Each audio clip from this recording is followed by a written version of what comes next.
ప్రియమైన ఆరోగ్యాభిలాషులకు హృదయపూర్వక దివ్య నమస్కారములు. నా పేరు Shaik Baharali, yoga master, naturopathy, Ayurveda expert, Khammam. ఈరోజు మనము ఒక చక్కని చిట్కా చెప్పుకోవడం జరుగుతుంది. ప్రస్తుతం మనం వర్షాకాలంలో వర్షాల వలన, మనకు వైరస్ వలన, ఇతర కారణాల వలన కూడా మలేరియా, టైఫాయిడ్, డెంగీ జ్వరాలు వచ్చే అవకాశాలు ఉన్నాయి. వాటిని రాకుండా ఉండటానికి, వ్యాధి నిరోధక శక్తి పెంపొందించుకోవడానికి, ఒకవేళ వచ్చినట్లయితే వాటిని తగ్గించుకోవడానికి ఒక చక్కని గృహ చికిత్స చెప్పడం జరుగుతుంది.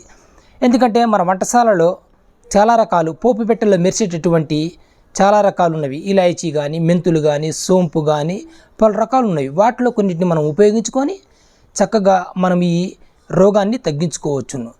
మనము ముందుగా ఒక దాల్చీని అంటే దాల్చిన చెక్క 5 గ్రాములు, తిప్పతీగ 5 గ్రాములు, మిరియాల చూర్ణం 5 గ్రాములు, సోంపు చూర్ణం 5 గ్రాములు, తర్వాత చిన్న యాలుకలు 5 గ్రాములు, ఇవన్నీ 5 గ్రాములు చక్కగా తీసుకొని సోంపు, చిన్న ఇలాయచీ, తిప్పతీగ, మిరియాలు, దాల్చిన చెక్క ఇవి 5 గ్రాములు 25 గ్రాములు తీసుకొని 200 మిల్లీలీటర్ నీటిలో వేసి 1/4 వరకు మరిగించి దాన్ని చక్కగా వడబోసి ఉదయం పరిగడుపున, సాయంత్రం పరిగడుపున 25 ml తీసుకుంటే చక్కగా మనకు శరీరం వేడెక్కుతుంది, వ్యాధి నిరోధక శక్తి పెరుగుతుంది. మలేరియా కానీ, టైఫాయిడ్ కానీ, డెంగీ కానీ ఇలాంటి జ్వరాలు రాకుండా ఉండటానికి అద్భుతంగా పనిచేయడం జరుగుతుంది.